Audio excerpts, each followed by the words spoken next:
What's up, everybody? We back. It's YeboDog Studios.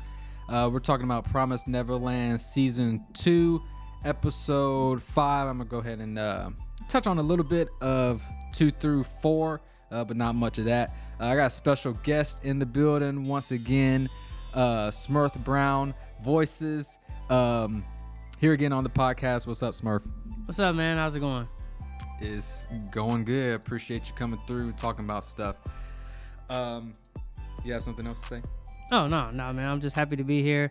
Excited to get into this episode, man, because I've got some questions, and it'll be interesting to see kind of your theories on what this is. And yeah, I just had an idea of kind of some stuff that's going on, so I'm ready to talk about it. All right, dope. So let me go ahead and recap 2 through 4 real quick. I'm touching on some big points.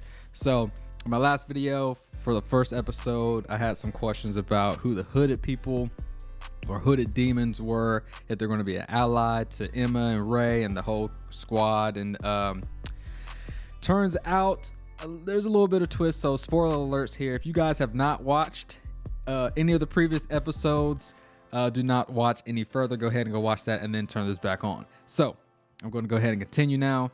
So the hooded people, we found out, were Sanju and Mujika, something. It was the little girl's name. Yeah. So we believe from the beginning of those episodes, basically 2 through the end of 3, maybe. I think 2 and 3. Can't recall which episodes, but we believe that they're good demons, that they don't eat humans because of religious reasons.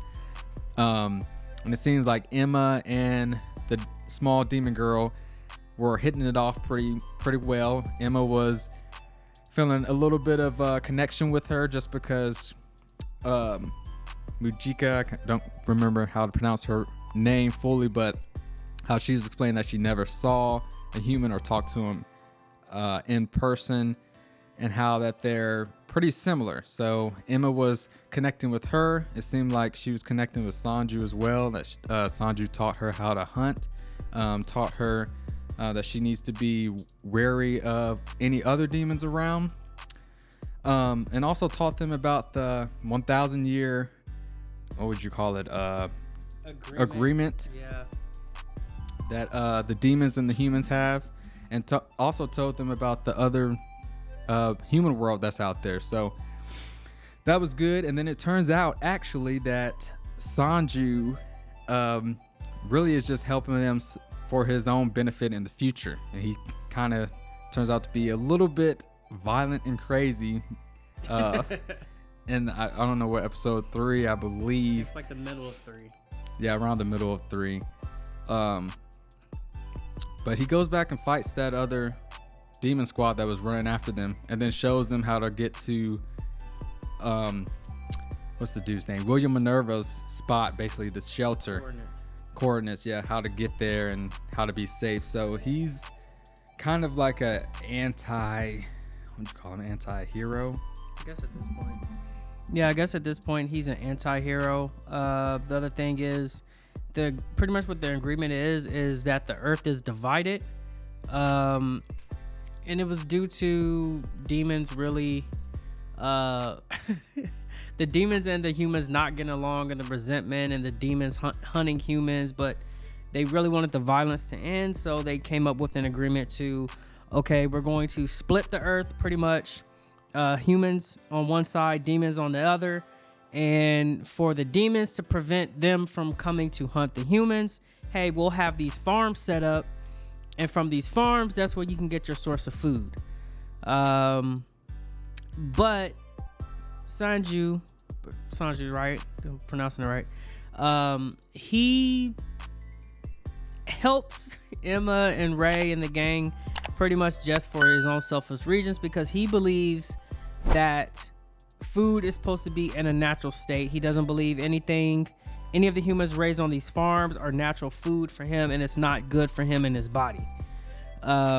So is the reason why he's helping, because he wants humans to be in a natural wild environment so he can really hunt them and eat them. So he's playing the long game here. But I mean, it was interesting to see for those first 3 episodes. As far as episode 4, when they do get to the shelter from William Minerva, it's some more things they kind of realize. Of course, William Minerva is not there, but pretty much everything they need is there. So they've got food, they've got rooms, anything to just survive, and it's a good like base point for them when they have to go back and get Phil and the others.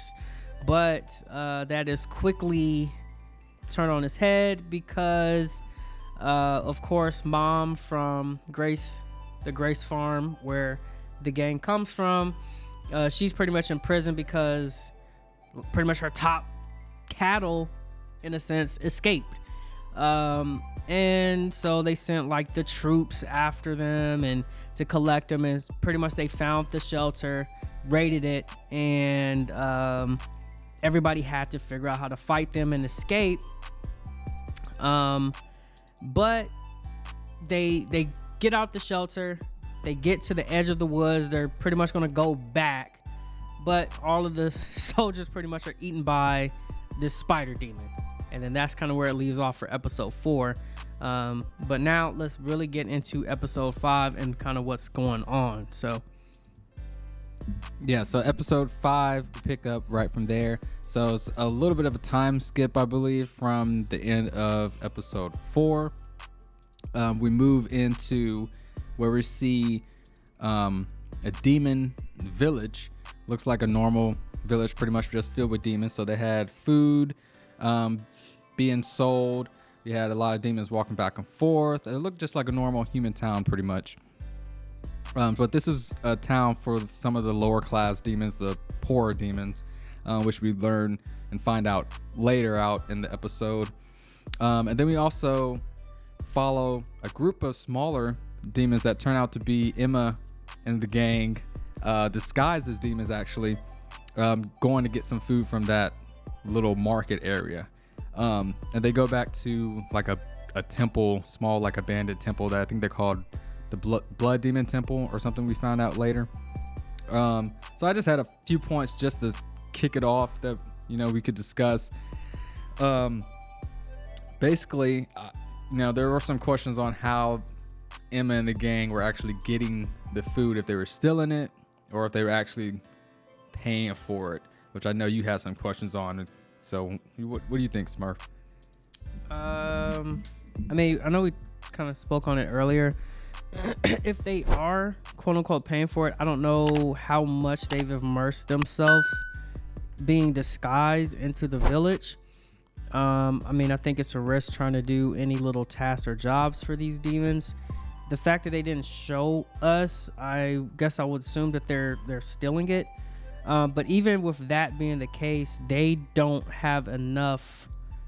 They're never getting enough food for everybody to really be comfortable to survive. Like, they're barely making it. They're barely getting enough food to be able to eat when they're going into these villages. And I'm sure part of that is just risk on not being found out, as well as just it's more probably like a get in, get out type mission. Yeah, which is pretty dope, actually. I don't know whose idea it was. I would assume off the top of my head is maybe probably Ray's, and then Emma probably backed him up with some of the mask and disguise theories. Just my guess. Yeah, but I would also agree. I would agree that they're stealing it somehow and just bringing it back. I know that they also eat those fish things that are kind of flying in the air, but I don't know how much that will supply them moving forward. Yeah, but go ahead. You had another point? No, I was just gonna bring us into like some of the next point of what was going on. So pretty much they're in this abandoned temple, this abandoned evil blood temple, and for the most part they have somebody sitting on the tower to watch out when people are coming. So let's fast forward a little bit into what goes on, and this is kind of where we get some backstory on the demons and what's going on with them and why they have to eat, why the things they eat and the quality is such a big deal to them, and the humans and the food is because it seems like it somehow helps them from degenerating and like going crazy and going wild. So once Emma and Ray and the gang, they come back. They hear the bell ring, and that bell is to alert they like, hey, somebody's coming. It turns out to be this old blind demon, and he knows that there's people there, but he doesn't know they're human necessarily, because I guess they're either he doesn't have the best sense of smell, or maybe he knows and he's not going towards them. We don't really know. I would assume maybe they just have their smell mask, but pretty much he reveals that, one, they're in an evil blood temple. Two, the town or the village from where the gang is going to get the food is pretty much like a poor town. And they also kind of mentioned that a lot of the high quality food is saved for the nobles, the noble demons. So we know there's a caste system within the demon society, and pretty much anybody that's not eating like human food, and I don't know if it's like they need to eat humans, or if they're not eating humans, they're just choosing not to eat anything else that's living or any other type of meat. It causes them to degenerate and they get sick. Which my question is, I don't know if the blind demon is like that because he hasn't had meat, or if it's just from old age. But that's some of the backstory that we get to hear on the demons, like their reasoning and their motivation for why they go after humans. Yeah, I think just to give my viewpoint on it, I think that since the demons want to eat the high grade humans, and they're trying to teach the humans to make sure that they're really smart, very educated, all that, I feel like that has to have some connection, since they're trying to eat the brains, that has some connection with them and their evolution process. And where they're not eating enough of that quality meat, they start to revert back and degenerate into more beast-like creatures, is what I'm thinking. As far as the blind man, I think I want to say he's just kind of old. He's just an old demon man and losing some of his senses, and maybe he was just born like that. I'm not sure. Because it was also wild that, so he has like a basket full of apples, and he's giving it to this statue pretty much to say like it's an offering. He's praying to like the demon gods and everything, and some of his apples roll. And Emma, being the person that she is, where I guess she can't not help somebody, she picks up his apples and she brings it to him, and she's face to face with this old demon, and he hears her name because Gilda calls out, her Emma's name. He's like, "Oh, Emma, you have such a beautiful name." He smells like in the air and everything, but he doesn't know that she's human. And again, that may come from not eating human meat, quality human meat, because we also see another scene where there's two like demon children. They haven't had any like quality meat in a while, and like they're sick. And so I'm guessing needing humans for these demons is a necessity. So you also see kind of like, I mean, they're doing just what they need to do to survive. But I don't know if it's, I question it because, Sanju and Mujika, they were eating like animals in the wild. So I'm curious on why these demons in the towns, why they just don't hunt those animals as well. Like they don't go after it. So because, Mujika and Sanju, like they were fine. There was nothing wrong with them, and they didn't eat humans. So yeah, that's kind of my point. Well, I think that man's disabilities and stuff have to do with something else. Yeah, but that is a good point about Sanju and how they can eat all the other plants and the other food, other animals that are out there in the forest as well. But it depends on. I guess it depends on where those other demons live and if they have access to go out and hunt those things. I don't know. It looks like they had a variety of food there, so I'm guessing. I don't know. I guess we'll probably get some more answers on that one. But that is a good question. But moving on from there, from that point, we can kind of go back into the other half of the episode where the kids go back into the town. They're trying to get some more food. And the two little kids, I believe, I don't know if it's Toma or I guess Toma and Lannion, they also want to join. And Emma is kind of hesitant to do that because it's so dangerous if they get found out that they're actually humans in a demon town, obviously. So she's kind of hesitant to do it, but who was it? Don was the one who said, might as well let him come along. And I knew that was going to be a problem right when Emma had some hesitation on it, which was actually the case. But so exactly what I thought happened. They get found out to be some humans due to some wind blowing in their smell, kind of hitting some of those, or two demons that need some human food. And what was that, Smurf? You wanted to? Oh yeah, so pretty much,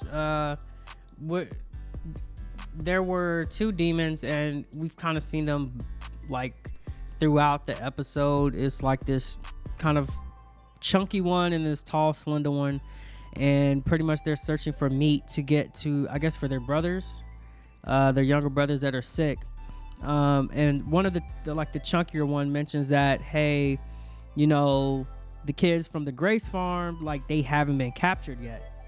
And, it's presumed that they're dead, but he kind of believes like, hey, we can still look for them. If we can get them, because they're supposed to be high quality meat, we can pretty much save our family. So these two demons are in the village like every single day when we see them. So Tama and Lannion, at first they were out with Ray and Emma, and they were in the woods hunting, but they wanted to get some ingredients for the airfish that they're catching. And they go to the village and end up bumping into those two demons that we kind of see throughout the episode. And from there, the wind blows. And when the wind blows, they catch a smell and a scent of humans. And then the chasing begins from that point on. Yeah. So, Yep, so Emma and them take off. They're running from these two demons. Emma and Ray decide to split the group into two so that they can be bait pretty much and take those demons for a ride, since they know how to play tag pretty well, which is exactly what they did. They were running on top of roofs, running seemed super fast, especially for some little kids. I don't know how they were moving like that, but that was pretty dope. So here comes the big part, the big reveal. That seemed like there was another group of demons based on our viewpoint at the time of the episode going on that were following the other group of kids as they were trying to leave the village. They were actually following and kind of watching them throughout the episode. If you pay attention, or if you go back and watch it a second time, you'll start recognizing like, hey, they were in spots watching them the entire time as they came into the village. Yep. And so basically Emma and Ray, they get away, right? And then they get cornered by, it looks like, I don't know, 4 other new demons. To us, right? There's one on top of a roof. They can't get away, and Ray is ready. He pulls out his bow. He's ready to defend and do what he can, right? So there's about 3 that they're standing in front of. They're at a dead end. Stuff's collapsing in on them. And there's just one smaller one that's just kind of standing there. And then the 2 demons that they're running from come out from the back and say, "Hey, yo, that's our food right there. Back up, right?" And then they get slashed up, which is gone, crazy. Head knocked off. And then from that point, I didn't know. My first thought was that it was probably Mother being disguised as one of them. And I thought that that's what's going to happen because the one said Emma, and I was like, okay, so they know that it's Emma, right? And then they take off the mask. And then is, the one and only Norman, who's still alive. And so I got questions on who is Norman with? Like, is that other humans that he's with that he may have met up with in the outside world, or if what's going on here? And Norman's basically like, Emma, I finally found you. So it's a lot that we got coming in these next few episodes. And Smurf, you got any ideas or any other thoughts on that? So I got a couple things. So first of all, I want to know how far or how long has he really been watching them? How far in the woods has he like followed them to really realize like, hey, this is Emma, this is Ray, these are my my friend, pretty much my family. So I do have a question on that. Also, I feel like maybe some of those other, I don't know if they're demons yet. I'm still not convinced that they're humans all the way, but the other group, the people that he's with, could be demons similar to Sanju and Mujika, where they just like, they don't eat humans. Or I feel like it can be William Minerva, because remember, when we go back, I don't remember if it was episode 3 or episode 4, that there was names written on like the wall and in this book from William Minerva, where it was names of kids that he wanted to help or save. So other people have escaped before.